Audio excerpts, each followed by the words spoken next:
ચાલો શિવરાત્રીમાં બધા બનાવી શકે તેવી આજે એકદમ સિમ્પલ સરળ બધાને ભાવે તેવી ફરાળી વાનગીની થાળી બનાવીએ। બનાવવાની શરૂઆત અહીં મેં કુકરની અંદર 500 ગ્રામ શક્કરિયા અને 2 થી 3 બટાકા બાફવા રાખી દીધા હતા। કુકર ઠંડુ થઈ ગયું છે તો ખોલતા અંદર જુઓ બટેટા અને શક્કરિયા એકદમ સરસ બફાઈ પણ ગયા છે। તો ગરમ શક્કરિયા ચીપિયા વડે એક પછી એક કુકરમાંથી બહાર કાઢી અને એક ડીશમાં લઈ લેવાના છે। અહીં બધા શક્કરિયા બહાર લઈ લીધા પછી 2 થી 3 નાના બટેટાને પણ કુકરમાંથી બહાર કાઢી લઈશું। શક્કરિયા ગરમ જ છે ને ત્યારે તેની છાલ ઉખાડવાની શરૂઆત કરશું, કારણ કે જો ઠંડા થઈ જશે ને તો પછી છાલ ઉખાડવી થોડી મુશ્કેલ પડે છે।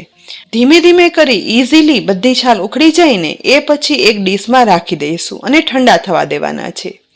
આ રીતે એક પછી એક બધા શક્કરિયાની છાલ ઉખાડતી જવાની અને બીજી ડીશમાં રાખતા જવાના। તેની સાથે બટેટાની પણ છાલ ઉખાડી લેવાની છે। અહીં શક્કરિયા અને બટેટાનો ઉપયોગ અલગ અલગ વાનગીમાં કરવાના છીએ। હવે બાફી અને છાલ ઉખાડેલા શક્કરિયા છે ને તેને સહેજ એવા ઠંડા થવા દઈએ। એ દરમિયાન લીધેલા બાફેલા બટેટાને એક મોટા ગોળ વાસણ ઉપર મીડિયમ ખમણની ખમણી રાખી ખમણી અને મેશ કરી લેવાના છે। અહીં એક મોટું અને એક નાનું બટેટું જ મેશ કરી અને ઉપયોગમાં લેશું। 2 બટેટાનું ખમણ થઈ અને મેશ થઈ જાય ને એ પછી તેની ઉપર ચાળણી રાખી થોડો એવો રાજગરાનો લોટ ધીમે ધીમે કરી ઉમેરતા જઈ અને ચાળતો જવાનો છે, જેથી ક્યાંય પણ ફોતરી કે કચરો હોય ને તો તે દૂર થઈ જાય। અહીં મેં ટોટલ 150 ગ્રામ રાજગરાનો લોટ ઉમેર્યો છે। હવે ચાળેલા લોટ અને મેશ કરેલા બટેટાની અંદર 1 ટીસ્પૂન જેટલું તેલ ઉમેરી દઈશું। સાથે ફરાળ છે ને એટલે અડધી ટીસ્પૂન સિંધાલું મીઠું ઉમેરશું। મરી પાવડર પણ સ્વાદ પ્રમાણે સ્પ્રિંકલ કરી લેવાનું। એ પછી હાથ વડે બધા મસાલા મેશ કરેલા બટેટા અને લોટમાં મિક્સ કરી દેવાના, જેથી લોટ સાથે બટેટા એકદમ સરસ મિક્સ થઈ જાય। ત્યાર પછી અડધો કપ પાણી લઈ જોઈએ એ પ્રમાણે પાણી ઉમેરતા જઈ એકદમ કઠણ લોટ બાંધી લેવાનો છે। આજે આપણે શિવરાત્રીની થાળીમાં બીજી ફરાળી વાનગી સાથે ફરાળી રાજગરાની પૂરી બનાવવાના છીએ। પૂરી બનાવતી વખતે રાજગરાના લોટની અંદર થોડું એવું બટેટું ઉમેરવાથી પૂરી છે ને તે સોફ્ટ બને છે અને એકદમ સરસ ફૂલે પણ છે, પરંતુ તેનો લોટ એકદમ કઠણ બાંધવો જરૂરી છે। બસ મિક્સ થઈ અને લોટ બંધાઈ જાય ને એ પછી આટલો લોટ બાંધવામાં મેં અડધો કપ પાણીમાંથી અડધું એટલે કે 1/4 કપ પાણીનો ઉપયોગ કર્યો છે। હવે ઢાંકણ ઢાંકી આ લોટને કૂણવા માટે સાઈડમાં રાખી દેવાનો। બીજી સાઈડ ફરાળી સૂકી ભાજી બનાવવા માટે ગેસની મીડિયમ ફ્લેમ પર ગરમ થતા કુકરમાં 3 ટીસ્પૂન તેલ ગરમ કરવા માટે ઉમેરશું। ગરમ થતા તેલમાં થોડા એવા અંદાજે અડધો કપ જેટલા શિંગદાણા ઉમેરી દેવાના અને ત્યાર પછી ગેસની ફ્લેમ મીડિયમથી લો જ રાખતા આ શિંગદાણાને મિક્સ કરતા જઈ અને તેલમાં તળી લઈશું, જેથી તે અંદર સુધી ક્રિસ્પી પણ થઈ જાય અને ઉપરનું પડ એવું જ ગુલાબી રહે। 2 મિનિટ તળતા અહીં ઉપરથી શિંગદાણાનું પડ છે ને તે ફાટી અલગ થઈ જાય છે, મતલબ કે શિંગદાણા અંદર સુધી સરસ તળાઈ ગયા છે। તો હવે આ તળાયેલા શિંગદાણાને તેલમાંથી નિતારી અને બહાર કાઢી એક ડીશમાં લઈ લેવાના છે।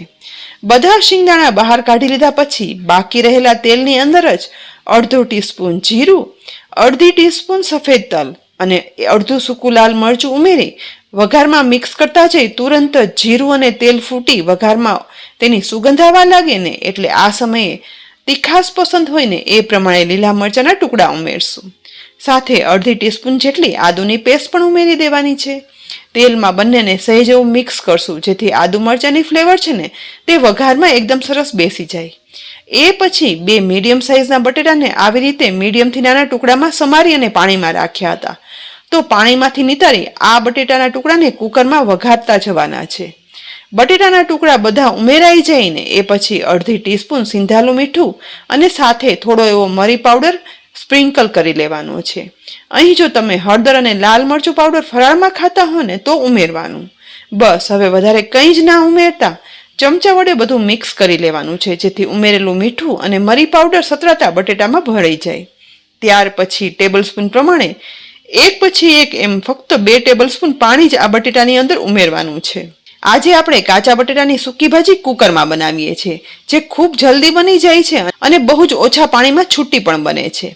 પાણી ઉમેર્યા પછી કુકરનું ઢાંકણ ઢાંકી દઈ સીટી લગાવી ગેસની મીડિયમ ફ્લેમ પર ફક્ત 2 જ સીટી કરી લેવાની છે।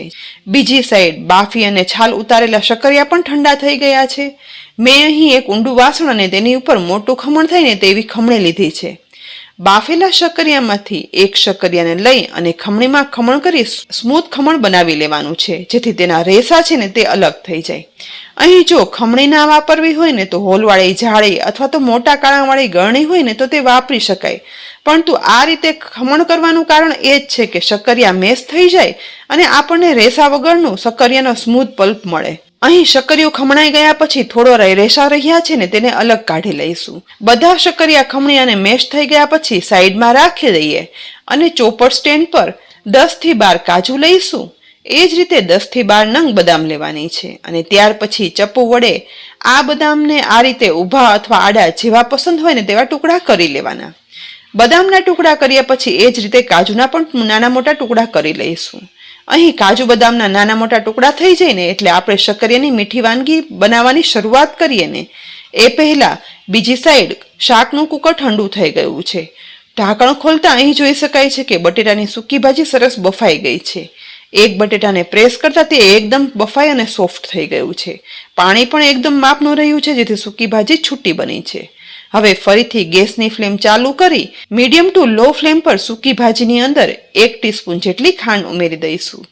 એ જ રીતે અડધા લીંબુનો રસ પણ નીચોવી લેવાનો છે અને ત્યાર પછી તળેલા શિંગદાણા છે ને તે પણ ઉમેરી દઈશું અને થોડી એવી સમારેલી કોથમીર પણ મિક્સ કરી દેવાની. ફક્ત ખાંડ ઓગળી જાય ને એટલું જ મિક્સ કરતા બનેલી કુકરમાં આ સૂકી ભાજી જો સમય ન હોય ને તો ફટાફટ 10 મિનિટમાં બનાવી શકાય છે અને માત્ર 1 થી 2 ચમચી પાણીમાં એકદમ છૂટી આ સૂકી ભાજી કાચા બટેટાને વઘાર કરી અને બનાવેલી હોવાથી એકદમ સ્વાદમાં મીઠી બને છે. અહીં તૈયાર થયેલી શિંગદાણા અને બટેટાની સૂકી ભાજીને હવે ગેસ પરથી નીચે ઉતારી લઈશું. ત્યાર પછી ગેસની લો ફ્લેમ પર એક કઢાઈ ગરમ કરવા રાખી તેમાં 1.5 ટેબલ સ્પૂન ચોખ્ખું ઘી ઉમેરી દેવાનું છે. ગરમ થતા ઘીમાં ટુકડા કરેલા કાજુ બદામ પણ ઉમેરી દઈશું. સહેજ એવા ગોલ્ડન બ્રાઉન સાતળી લેવાના છે, જેથી તેમાં કચાશ હોય ને તો તે દૂર થઈ જાય અને મીઠી વાનગીમાં તળેલા કાજુ બદામ બહુ જ સરસ લાગે છે. 1 મિનિટ જ સતળાય અને ગુલાબી બ્રાઉન થયેલા કાજુ બદામને ઘીમાંથી હવે નિતારી એક ડીશમાં કાઢી લેવાના છે. અહીં બધા કાજુ બદામ આ રીતે કાઢ્યા પછી તેનો ઉપયોગ આપણે છેલ્લે કરશું. હવે કઢાઈમાં રહેલા ગરમ ઘીની અંદર મેશ કરેલા શક્કરિયાનો પલ્પ છે ને તે બધો ઉમેરી દેવાનો અને પછી ગેસની ફ્લેમ મીડિયમ ટુ લો જ રાખી આ શક્કરિયાના પલ્પને ઘીમાં એકદમ સરસ શેકવાનું છે. જેટલો આ પલ્પ સરસ શેકાશે ને એટલો જ શક્કરિયાનો શીરો સ્વાદમાં એકદમ મસ્ત બને છે. લગભગ 5 થી 6 મિનિટ સતત મિક્સ કરી અને શેકતા અહીં જુઓ શક્કરિયાનો પલ્પ શેકાય કલરમાં સફેદમાંથી સહેજ એવો લાઇટ ગોલ્ડન થયો છે. તો આ સમયે ગરમ દૂધ તેમાં જોઈએ એ પ્રમાણે ઉમેરી દેવાનું છે. દૂધમાં આવેલી મલાઈ પણ સાથે ઉમેરી દઈશું, જેથી શીરો છે ને તે એકદમ ક્રીમી બને. લગભગ 1 ગ્લાસ જેટલું દૂધ અહીં મેં 500 ગ્રામ શક્કરિયાના પલ્પની અંદર ઉમેરેલું છે.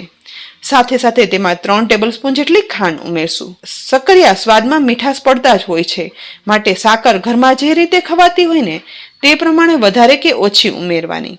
હવે ગેસની મીડિયમ ફ્લેમ પર દૂધ અને ઉમેરેલી ખાંડ બધું શક્કરિયાના પલ્પમાં મિક્સ કરતા જવાનું છે, જેથી ધીમે ધીમે કરી બધું દૂધ છે ને તે શક્કરિયાના પલ્પમાં શોષાતું જશે અને ખાંડ ઓગળી એકદમ ક્રીમી મિશ્રણ તૈયાર થશે.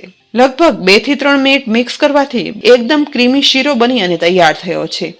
તો આ સમયે તેમાં ઘીમાં તળેલા કાજુ બદામનો ટુકડા છે ને તે પણ પોણા ભાગના ઉમેરી દેવાના છે. થોડા એવા તળેલા કાજુ બદામ બાકી રાખશું, જેથી છેલ્લે આપણે શીરાને ગાર્નિશ કરી શકીએ. બધું મિક્સ થઈ જાય ને એટલે છેલ્લે 1 ટેબલ સ્પૂન જેટલું ઘી ઉપરથી ઉમેરી દઈશું, જેથી આ શીરામાં એક સરસ શાઇનિંગ આવી જાય. દૂધ અને મલાઈ સાથે તળેલા ડ્રાયફ્રૂટ સાથે બનેલો આ શક્કરિયાનો શીરો શિવરાત્રીમાં બધાના ઘરમાં બને જ છે. હું તો આ રીતે બનાવું છું. તમે કઈ રીતે બનાવો છો ને તે કોમેન્ટ બોક્સમાં લખી અને મને કહેજો. બધો શીરો બાઉલમાં કાઢ્યા પછી બાકી રહેલા તળેલા કાજુ બદામ છે ને તે શક્કરિયાના શીરામાં ઉપરથી ગાર્નિશ કરી દઈશું. બસ હવે બીજી સાઈડ પૂરી માટે બાંધેલો રાજગરાનો લોટ પણ એકદમ સરસ કૂણવાઈ ગયો છે. ઢાંકણ ખોલી અને સહેજ એવો મસળ્યા પછી મીડિયમ સાઈઝની પૂરી વણી શકાય ને તેવા લુવા પાડી અને તૈયાર કરી લેવાના છે. અહીં લુવા બનાવાઈ જાય ને એ પછી એક લુવાને ગોળ વાળી લઈ અને તેને પાટલી પર લઈ લેશું અને કોરા રાજગરાના લોટમાં આ લુવાને બોળી લઈ અને ત્યાર પછી બધી સાઈડથી તેની કિનારી આ રીતે વાળી લઈશું, જેથી પૂરી વણવા સમયે ફાટે નહીં. હવે મીડિયમ સાઈઝની પૂરી વણી લેવાની છે. બસ આવી પૂરી વણાઈ જાય ને એટલે એક ડીશમાં ગોઠવી લઈશું. લગભગ 4 થી 5 પૂરી વણાઈ ગયા પછી ગેસની મીડિયમ ટુ હાઈ ફ્લેમ પર ગરમ થતા તેલમાં પૂરી ઉમેરી દેવાની. ઉમેરતા ધીમે ધીમે કરી ફૂલી ઉપર આવતી પૂરીની સાઈડ ચેન્જ કરી લેવાની અને આ રીતે પૂરીને બંને સાઈડ તળી ગોલ્ડન બ્રાઉન પૂરી તળાઈને એટલે તેલમાંથી નિતારી લેવાની છે. બસ આ રીતે એક પછી એક પૂરી તેલમાં તળી લઈશું. બટેટું ઉમેરવાથી એકદમ સોફ્ટ અને ફૂલી અને દડા જેવી બનેલી આ પૂરીઓ તળી લીધા પછી થોડા એવા લીલા મરચાં પણ તેલમાં ઉમેરી અને તળી લેવાના. તળેલા મરચાંને બહાર કાઢી શિવરાત્રી માટે ફરાળની થાળી પણ પીરસી લઈએ, જેમાં સૌથી પહેલા આખા શિંગદાણા અને બટેટાના ટુકડાને ડાયરેક્ટ કુકરમાં વઘારી બનાવેલું એકદમ મીઠું સૂકી ભાજીનું શાક પીરસીએ. સાથે જ મીઠો મધુરો તળેલા ડ્રાયફ્રૂટ અને દૂધ મલાઈ સાથે બનાવેલો એકદમ ક્રીમી મોંમાં મૂકતા ઉતરી જઈને તેવો ડ્રાયફ્રૂટ શક્કરિયાનો શીરો પણ પીરસશું. સાથે તળેલા લીલા મરચાં પીરસી દઈએ અને છેલ્લે બટેટા ઉમેરી અને બનાવેલી એકદમ સોફ્ટ ફૂલેલી રાજગરાની પૂરી પણ પીરસી લેવાની. સાથે સમારેલા ટમેટા અને કાકડી હોય ને એટલે બીજી કોઈ વાનગીની જરૂર ના પડે. તો બધાના ઘરમાં શિવરાત્રીની આ 3 વાનગી તો અલગ અલગ રીતે બનતી જ હોય છે. તો આજે રેગ્યુલર બનતી વાનગીની શિવરાત્રીની થાળીની આ બધી વાનગી તમે આ રીતે પણ જરૂરથી બનાવજો અને તમને કેવી લાગી એ જરૂરથી કહેજો. રેસીપી ઉપયોગી લાગી હોય ને તો લાઈક કરી અને શેર કરજો. સાથે જ અમારી યુટ્યુબ ચેનલ સબસ્ક્રાઈબ કરી અમારા ફેસબુક પેજને લાઈક કરી અને ફોલો કરજો, જેથી આવી અનેક ઉપયોગી રેસીપીના અપડેટ્સ તમને તુરંત જ મળે. આવતીકાલે ફરી મળશું નવી રેસીપી સાથે. ત્યાં સુધી આવજો.